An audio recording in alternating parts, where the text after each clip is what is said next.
বলুন, মসজিদ, মাদ্রাসা, কবরস্থান, ঈদগাহ, খানকার বিরোধী করা, মিটিয়ে দিবা, ষড়যন্ত্র করা, এটা নাই না অন্যায়? কেন্দ্র সরকার এই ষড়যন্ত্র করছে না করেনি? তা নাই না অন্যায়? তাহলে অন্যায় যখন হাত দিয়ে রুখতে হবে। যদি হাত দিয়ে রুখতে না পারো মুখ দিয়ে প্রতিবাদ, যদি মুখ দিয়ে প্রতিবাদ না করতে পারো অন্তর থেকে ঘৃণা করতে হবে। তা না করে কোনো মুসলমান যদি কেন্দ্র সরকারকে ভোট দেয় তার ঈমান আছে? এটা আমি প্রথম বলেছি এই বক্তব্যের, সেটা দেয়নি। কেন দেয়নি? আমাকে তো অনেকে প্রমাণ করতে চাইছে আমি বিজেপির লোক, শুনছো তো নাকি? আর মমতা হলো আল্লাহওয়ালা লোক, আমি হলাম বিজেপির লোক। হাই রে মুনাফিক মুসলমান কিছু আছে না? নাই, চেষ্টা করছে। তাহলে এই বক্তব্যটা দিলে তো ওটা প্রমাণ করতে পারবে না, ওই জন্য এটা দেয়নি। তারপরেরটা দিয়েছে। কি দিয়েছে? তাহলে প্রথমে এর বিরোধী বলেছি যে অন্যায় করছে, কিদিকে ভোট দেশে মুসলমানের ঈমান থাকবে না। দ্বিতীয় বলেছি সেই বিজেপির আইন, বা তখন তো দিল্লি চলে যাওয়ার কথা বলেছিল, এখন তো দিল্লি বলে না, এখন আইনটাকেই মেনে নিয়েছে। কি মেনেছে না মানে না? তাহলে ডাইরেক্ট বিজেপি আইন করেছে আর ওই আইনকে বাংলা সরকার মেনে নিচ্ছে। তাহলে ও যে অন্যায় করেছে ও সে অন্যায় করছে না করে না? ও মসজিদ মাদ্রাসার দুশ্মন, এও মসজিদ মাদ্রাসার দুশ্মন না দুশ্মন নয়? তাহলে নাই করছে না অন্যায় করছে? রাসূলুল্লাহর হাদিস হাত দিয়ে রুখতে হবে, যদি হাত দিয়ে রুখতে না পারে মুখ দিয়ে প্রতিবাদ করতে হবে, মুখ দিয়ে প্রতিবাদ করতে না পারে একে ঘৃণা করে দূরে থাকতে হবে। তা না করে কোনো মুসলমান যদি একেও ভোট দেয় এই রাজ্য সরকারকে, তার ঈমান থাকবে? আমি তো এইটাই বলেছি, এটাই বলেছি। তাও কি উদ্দেশ্য? মসজিদ মাদ্রাসাকে বাঁচাবার স্বার্থে। কথা বুঝে আসছে? এটা বলার পরে আরো বলেছি কি, কোরআন শেষ হয়ে যাবে কেউ যদি বলে ঠিক বলেছে না অন্যায় বলছে। কোরআন কি শেষ হবে? আওয়াজ দিয়ে মুসলমানের গলায় শুনে, কোরআন শেষ হবে? কোরআন শেষ হবে? কার কার আকীদা কোরআন শেষ হবে না হাত তুলে দেখান। কার কার আকীদা কোরআন শেষ হবে না হাত তোলেন, লম্বা করে হাত তোলেন। কেউ হাত তুলতে বাকি আছে কি দেখো তো পাশে পাশে? না, দেখতে হবে মুনাফিক আছে না নাই দেখতে হবে। কেউ হাত তুলতে বাকি আছে কি আশপাশে? যদি এইতে কেউ হাত না তোলে সে যদি মুসলমান হয়, তার দুটো জিনিস হয়, গোড়াই গন্ডগোল হয়ে গেছে। কথা বুঝছেন তো নাকি? গোড়াই হাত না বান, গোড়াই গন্ডগোল বোঝেন তো? হ্যাঁ, এ খুব ভালো বোঝে। হয় গোড়াই গন্ডগোল হয়ে গেছে মানে জমিন আমাদের, চাষ অন্যজন করে দিয়েছে। হয় গোড়াই গন্ডগোল, আর নচেত ও ভালো ঘরের ছেলে কিন্তু আজকে ইসলাম থেকে বেরিয়ে বেঈমান হয়ে গেছে। কথা বুঝে আসছে না? নাই, এই দুটো ছাড়া তৃতীয় কিছু হতে পারে না। কেন এখানে আমি খেলা করতে বসিনি এনে। তাহলে ও রাজ্য সরকার বলেছে না বলেনি যে কোরআন শেষ এবং উন্নতি শেষ হবে না? ঠিক বলেছে না অন্যায় বলেছে? তাহলে হাত দিয়ে রুখতে হবে না হবে না? মুখ দিয়ে প্রতিবাদ করতে হবে না হবে না? অন্তত ঘৃণার দরকার আছে না নাই? তা না করে কোনো মুসলমান যদি ভোট দেয় ঈমান থাকবে? আচ্ছা, প্রসাদ খাওয়া আমাদের জন্য হালাল না হারাম? প্রসাদ খেলে গুনাহ হয় না ঈমান চলে যায়?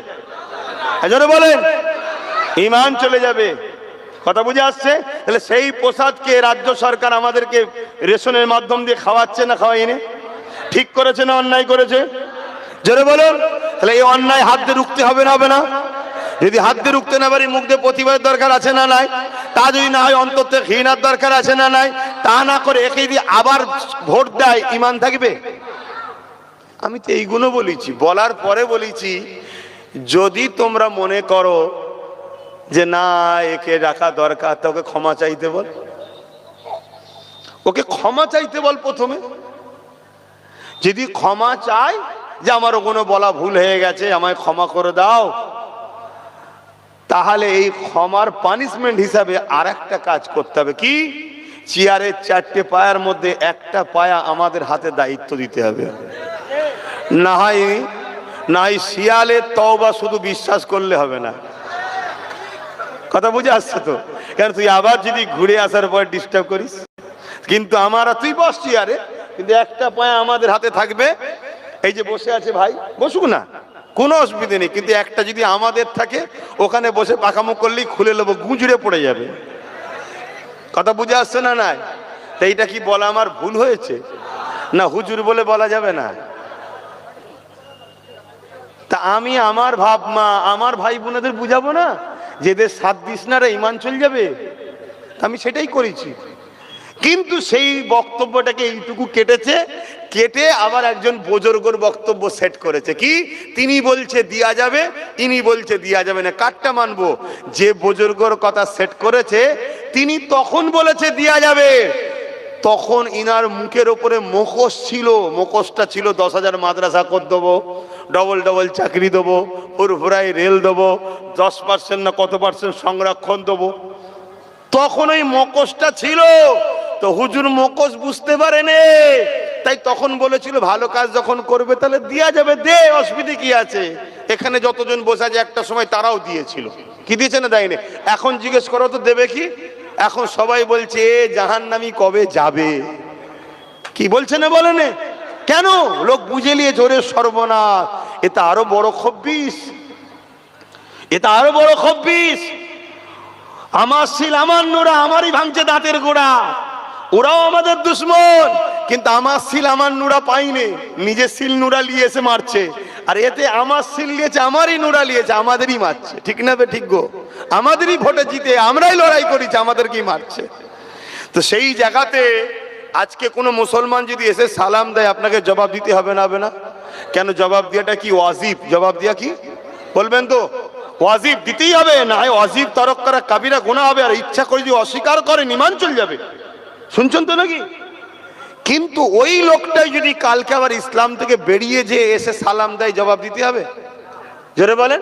তাহলে যখন এ ভালো ভালো কথা বলেছিল করে দেবো, কেউ বলেছে দে, ভুল কি বলেছে, ঠিকই বলেছে তো।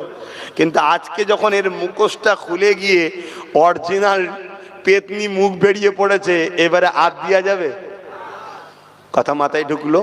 এখন আমি শেষ কথা বলবো, কেন্দ্র সরকার জালিম না জালিম নয়, এটা মানেন আপনারা? আবার একবার সাক্ষী দেন কারা কারা জালিম বলে মানেন কেন্দ্র সরকারকে। ঠিক বলছেন, ঠিক বলছেন, ঠিক বলছেন? হাত নাবান না, হাত নাবালে হবে না, একবার দেখতে হবে কেন্দ্র সরকারের লোক আমাদের মধ্যে আছে কিনা। হাত তুলে বলেন কারা জালিম বলে মানেন, কেন্দ্র সরকারকে জালিম বলে মানেন। এবার দেখুন তো ওর দলের লোক কেউ আমাদের মধ্যে ঢুকে আছে কি না, দেখতে হবে। নবীর মাহফিলে বসে, দিনের আলোচনার মাহফিলে বসে মুনাফেক চিনা দরকার আছে না নাই? হ্যাঁ, মুনাফেকের সঙ্গে আমরা ঝগড়া করব না, কিন্তু চিনে নেবো এই এমন এক গোড়াই গন্ডগোল, বুঝলি কি বলা দরকার আছে না নাই? আর না হয় এটা ভাববো এমন হয় ইসলাম থেকে বেরিয়ে গেছে, দুটোর মধ্যে একটা কি জানা দরকার আছে না নাই? হ্যাঁ, তাহলে কেন্দ্র সরকার জালিম, তাই তো নাকি? দ্বিতীয় আর একটা কথা জিজ্ঞেস করছি, আমার রাজ্য সরকারকে আপনাদের কি মনে হয় জালিম না জালিম নয়? কারা কারা জালিম বলে মানেন হাত তোলেন। আমিও মানি জালিম, হাত লম্বা করে তোলেন যারা তুলছেন। কেন বোলডুজার দিয়ে দুর্গাপুরে রাজ্য সরকার মাদ্রাসা ভেঙেছে, জালিম না জালিম নয়? রাজ্য সরকারের বক্তব্য মাদ্রাসার ছেলেদেরকে মিড ডে মিল দেবো না, কুকুরের বাচ্চাকে মিড ডে মিল খাওয়াবো। তাহলে মাদ্রাসার ছেলেরা কুকুরের বাচ্চাদের থেকেও খারাপ। এত বড় কথা যে বলে সেই রাজ্য সরকার জালিম না জালিম নয়? এই জালিম বলে যারা মানেন পাশে দেখেন কেউ জালিমের লোক আছে নাকি? হাত তোলেন এমন কেউ নেই তো? হাত নাবান, যেদিকে হাত না তোলে সেগুলোকে চিনে রাখেন, ব্যাস ওই দুটোর মধ্যে একটা। শুনছেন না শোনেন না? হ্যাঁ, আমার মাদ্রাসা দুশ্মন যদি তোর জালিম নয়, তুই মুসলমান কে বললো? তুই তো মুসলিম ধর্মের মধ্যে কলঙ্ক। হয় আমার ধর্মে এসে গেছিস, অন্য কেউ চাষ করে দিয়েছে, আর নাই ছিলিস ভালো ছেলে, কিন্তু আজকে ধর্ম থেকে তুই বেরিয়ে গেছিস, দুটোর মধ্যে একটা, তিনটো কিছু হতে পারে না। এবারে রাসূলুল্লাহ কি বললেন মেসকা শরীফের হাদিস, যে জুলুম করছে দেখো, জানার পরেও তুমি যদি তাকে শক্তিশালী করার জন্য সাপোর্ট করো, তাহলে তার ঈমান। তাহলে কেন্দ্র সরকার জালিম, রাজ্য সরকারও জালিম, এরপরও যদি এদেরকে কেউ ভোট দেয় সে মুসলমান থাকবে, ইসলাম থেকে বেরিয়ে যাবে। এটা আমার বাপের কথা না রাসূলুল্লাহর কথা? জোরে বলেন। তা আমি এই কথা কোনো উম্মকে জানাবো না, আমার মা বাপ ভাই বোনেদেরকে জানাবো না? এই জানিয়ে দিওয়াতে কিছু 2 নম্বর মুসলমানদের খুব কষ্ট হচ্ছে। এই কথা বলার কি দরকার, কি দরকার? এবারে কোরআন থেকে প্রমাণ দেবো, আরো দিন ঘুষিয়ে আসো। এ তো হাদিস দিচ্ছি একদিন, এরপরে আল্লাহর কোরআন থেকে প্রমাণ দেবো ইনশাআল্লাহ। সে সব দলিল নোট করা হয়েছে, সব রেডি করে রাখা আছে, কোরআন থেকে প্রমাণ করে দেবো যেদেরকে আল্লাহর কোরআন কি বলছে এদের সম্বন্ধে। তো যাক, এবারে শেষ কথা, ওয়াকাফকে বাঁচাতে চান কারা কারা একটু হাত তুলে দেখান। আলহামদুলিল্লাহ, নারে তাকবীর, নারে দিলাত। হাত নামা। বাঁচাবার রাস্তা কি? রাস্তায় নেবে শুধু হই হই করলে বেঁচে যাবে? একটা লোক লুহা দিয়ে এটাকে কাটছে, তা যদি কোনো জিনিসকে লোহা দিয়ে কাটে, আমারও যদি সেটাকে যে অস্ত্র দিয়ে কাটছে সেই অস্ত্র দিয়েই তো আমাকে রুখতে হবে নাকি? কথা মাথায় ঢুকছে? তাহলে ওয়াকাফকে যারা লুটছে কোন পাওয়ারে লুটছে? জোরে বলুন, সবাই বলুন, কোন পাওয়ারে? রাজ পাওয়ারে। তাহলে আমাদেরকেও ওয়াকাফকে বাঁচাতে গেলে রাজ পাওয়ারের দরকার আছে না নাই? যে পাওয়ারে ওরা আইন করছে ওই পাওয়ার দখল করে আমাদেরকেও আইন করে আবার ফিরিয়ে নিতে। ওরাও 100 বছর ধরে টার্গেট করে আজকে এই জায়গায় গেছে, আমাদেরকেও তো সময় লাগবে, কিন্তু রাস্তা ছাড়তে হবে। অলরেডি আমি জানতে চাইছি, দিদি আর মোদি দুজন মিলেই ওয়াকাফের বন্ধু না দুশ্মন গো? দুশ্মন। অপরদিকে নওশাদ সিদ্দিকী নবী বংশের আওলাদ, ওয়াকাফের দুশ্মন না বন্ধু? সে অলরেডি সুপ্রিম কোর্টে কেস চালাচ্ছে, যেটা প্রথম বললাম। তাহলে এই জায়গায় যে ওয়াকাফ বাঁচাতে চাইছে, ওয়াকাফের হয়ে লড়ছে, ওয়াকাফের হয়ে জেল খেটেছে, আমি হুজুর হিসাবে আমি তো পারিনি, সে যখন করছে, আপনি ইমাম হিসাবে পারেননি, সে যখন করছে, তার সাথ দেওয়া দরকার আছে না নাই? কারা কারা আমার সঙ্গে একমত তার সাথ দেওয়া দরকার? হাত তোলে। আলহামদুলিল্লাহ, আল্লাহ কবুল করে বোন, আল্লাহুম্মা আমিন। কিন্তু 500-1000-এ বিক্রি হয়ে যাবেন না তো? যদি বিক্রি হন কি হবে বলেন তো? একটু শুনবেন না? একটু শোনেন কি হবে। এই কিছুদিন আগে বিহারে ভোট হলো, বিহারে শুনছেন তো? কিছুদিন আগে বিহারে ভোট হয়েছে। বিহারে ভোটে বিজেপির মিটিং এ গিয়ে অনেকে খুব নাচা নেমে যাচ্ছে। একটা বোন দেখছিলাম, একটা মাথায় হাত, একটা কোমরে হাত দিয়ে খুব নাচছে। তার কিছুদিন পরে দেখছি সেবার কাঁদছে। তো মিডিয়া জিজ্ঞেস করছে क्या बात है, क्यों रो रहे हो? बोलছে अरे यार भाजपा वाला 10,000 रुपया दिए थे, हम तो वोट दे दिए, अभी वो लोग जीत के हमारा ही घर तोड़ रहे हैं। ওরা পয়সা দিয়েছিল, ভোট দিয়ে দিয়েছি যাদের বিজেপিকে, এখন তারাই জিতে আমাদের ঘর ভাঙছে। কাল তুমি যদি মনে করো যে পয়সা নিয়ে দিয়ে দেবো, খোদার ঘরকে যখন ছাড়েনে তোমার ঘর কিরা ছাড়বে মনে হয়? এই ঘরটা ভাঙলে কেউ এর পাশের গ্রামের কেউ আসবে? কিন্তু খোদার ঘরের জন্য সবাই ঝাঁপিয়ে পড়বে। সেই ঘরে যদি এরা হাত দিবার সাহস দেখায়, তাহলে তুমি কি ভাবছো তোমায় ছেড়ে দেবে? হ্যাঁ, অতএব সময় এখনো আছে, নিজের পায়ে দাঁড়াও। আমি জলসা করি, আমি ধর্ম প্রচার করি, আমি হুজুর, আমি কোন জায়গায় দাঁড়াতে পারছি না তো কি হয়েছে, কিন্তু আমার উচিত কেউ লড়ছে যখন তার সাথ দেওয়া দরকার। তাই নওশাদের সাথ আমি দিই, আপনারাও দেবেন। আর একটা কথা, এই নওশাদের দিকে শুধু মুসলমান নয়, সর্বধর্মের লোক ঢুকছে। এটাকে রুকার জন্য পরিকল্পনাও হচ্ছে। নতুন নতুন অনেককে নাবিয়ে দেওয়া হবে, নতুন নতুন অনেককে নাবিয়ে দেওয়া হবে। তারা অনেক আবেগ নিয়ে আসবে, কিন্তু তারা নিজেরা মুসলমান কি সন্দেহ আছে? যদি বলেন এত বড় কথা বলছেন, হ্যাঁ, আপনাকে খেয়াল রাখতে হবে তার ভবিষ্যৎটা কি, বর্তমানটা কি। আল্লাহ রসুল বলেছেন পাহাড় সরে গেছে বিশ্বাস করো, মানুষ পরিবর্তন হয়েছে সহজে বিশ্বাস। তাহলে কাল ভবিষ্যৎটা দেখতে হবে। গতকালকে কেউ একজন ইসলাম কবুল করলো, আজকে তাকে ইমামতির দায়িত্ব দিলেন, একটু দেখা দরকার আছে না? নাই?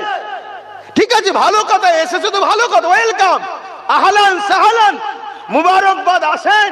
কিন্তু আপনাকে দেখবো না 2-3 বছর, কি করছেন আপনি? আর এসেছে যেই খুশি হয়ে বুকা মুসলমান বলছে আপনি ইমামতি করেন, আপনি ইমামতি করেন। বলেন এর থেকে বড় বুকা আর কে আছে? একটু মাথায় রাখা দরকার আছে না নাই? আমি জাতিকে বাঁচাবার স্বার্থে বলছি। আর তুমিও যদি সত্যি মুসলমান হও, তাহলে তোমারও তো মনে রাগ করা উচিত নয় যে আমি ইসলাম যখন কবুল করেছি, তাহলে সত্যিই তো আমি এক্ষুনি কেন ইমামতি করব? আমার কিছুদিন বিশ্বাসের দরকার আছে না নাই? আমার নবীকে আল্লাহ নবী করে পাঠিয়েছে না পাঠাইনি? হ্যাঁ, কিন্তু 40 বছর ধরে মক্কায় মানুষের কাছে রাসূল পাক সাল্লাল্লাহু আলাইহি ওয়াসাল্লামের ব্যাপারটা বুঝিয়েছে, তারপরে প্রকাশ করিয়েছে যে দেখো সিস্টেম এটাই। কিন্তু হঠাৎ করে কেউ মুসলমান হলো আর তুমি তাকে বলছে চলে আসো, এটাই আমাদের ইমাম, ঠকতে হবে। দ্বিতীয় নম্বর, কিছু স্লোগান আছে যে স্লোগানের মধ্যে শিরক আছে, যে স্লোগানের মধ্যে শিরকের গন্ধ আছে। তার মধ্যে একটা স্লোগান হলো বন্দে মাতারাম। এই স্লোগানের মধ্যে শিরক আছে, শুনছেন তো নাকি? খুব সাবধান, এই স্লোগান দেওয়া যাবে আমরা ভারতবর্ষের পূজা করি না, ভারতবর্ষের উপাসনা করি না, ভারতকে জানের থেকে বেশি ভালোবাসি। ভারতকে জান দিয়েছি, ভারতের জন্য রক্ত দিয়েছি, আগামীতেও দেবো, কিন্তু তা বলে ভারতের উপাসনা করি না। আমরা মুহাম্মদ সাল্লাল্লাহু আলাইহি ওয়াসাল্লামের উপাসনা করি না, আমরা উপাসনা করি একমাত্র কার? হ্যাঁ, একটু বুঝে বুঝে দল করো। দল করতে গিয়ে মুশরিক হচ্ছ না তো? এই কথা কোনো বলা দরকার আছে না নাই? কে কে কষ্ট পেলেন? আল্লাহুম্মা আমিন। আয় আল্লাহ, আমার ডিউটি আল্লাহ, আমি চেষ্টা করছি বুঝাবার, আপনি কবুল করেন আল্লাহ। আপনি যদি কবুল না করেন আল্লাহ, কিছুই হবে না। আল্লাহ আপনি কবুল করেন আল্লাহ, আমাদের আশা বসাকে কবুল করেন। নামাজের জন্য দোয়া ছোট করছি, আল্লাহ যে যা সালি হাত তুলেছে কবুল করেন। আমার মা বোনদের